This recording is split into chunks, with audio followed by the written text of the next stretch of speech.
Street theatre is intentionally bizarre. It's deliberately designed to not make sense.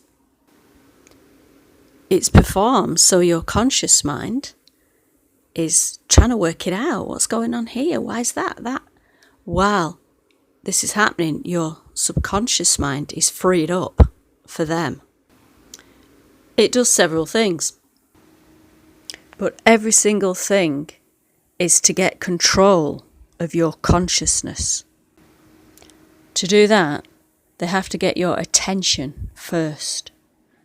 This is the same with hypnotism. The hypnotist gets the subject's attention first.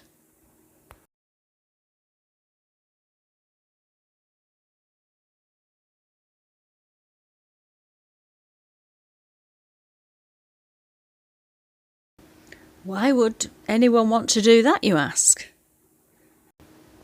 For the implantation of a second entity within your auric biometric field, in order to control you, as the people who are participating in the street theatre are controlled, and ultimately to take over you.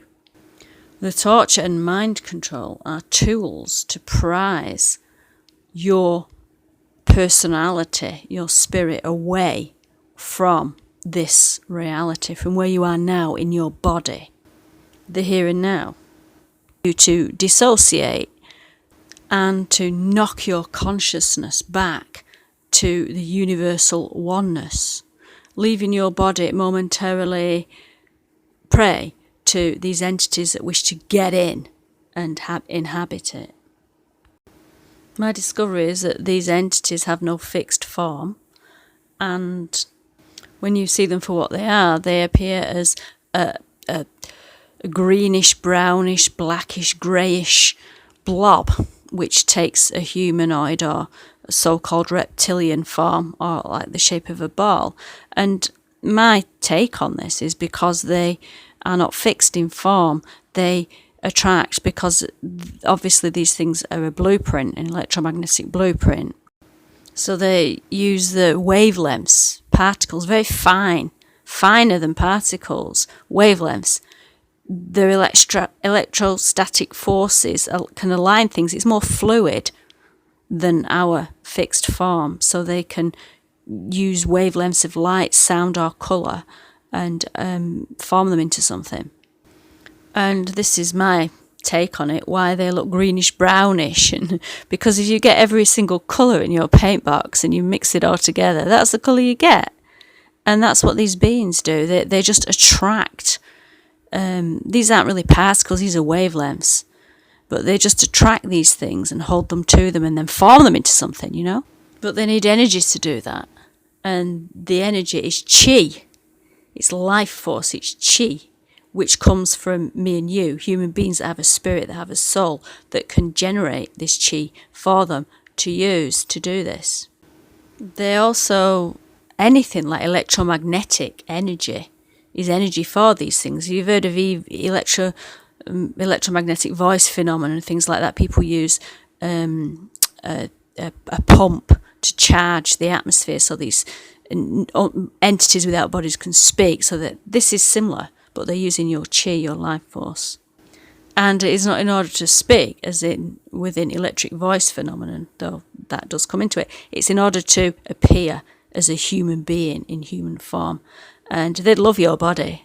That's the ultimate. But what I've looked into, they are not individuals. It is an energy field that possesses a multitude at once. So it appears the same all the time, like a hive mind, because it is the same energy field that is possessing all these bodies. And the mind control, the electronic mind control, the smart cities can hook up to computers. If you're a target individual, you'll know a lot of this electronic harassment is done by computer. This is the same modus, so it must come from the same entity. It's the same fruits, however it's done.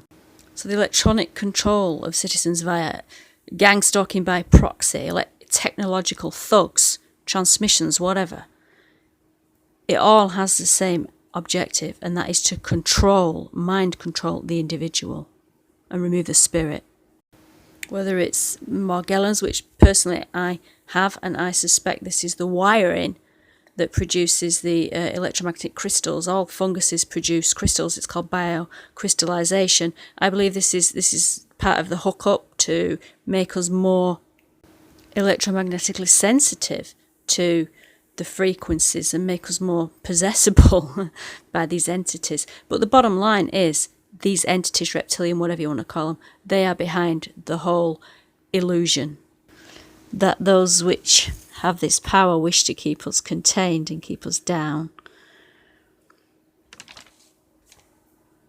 in order to keep us participating in the illusion.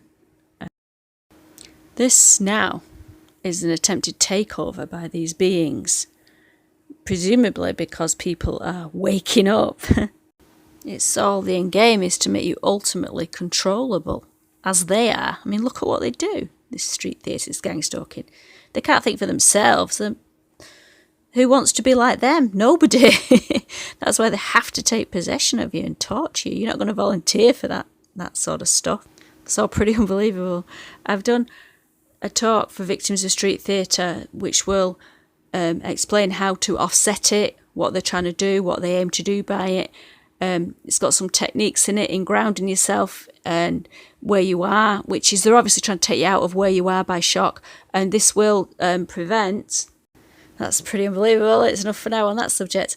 I've done a talk for victims of street theatre on what they're trying to aim, what they're trying to do, how they go about it, and how to protect yourself from it with techniques to ground yourself, to prevent them getting inside your energy field, and to prevent dissociation, to offset dissociation, heal it and prevent it. Those techniques will keep you grounded in your body where you are now, preventing you from your consciousness from being knocked out of it, where that's what these beings need to gain entry. That's one of the reasons why they try and get in when your energy feels weakened, and when you're asleep, or when the watcher is in abeyance. Okay, so those techniques are on another YouTube video which I've done. Okay, thank you. Check it out. Bye for now. God bless.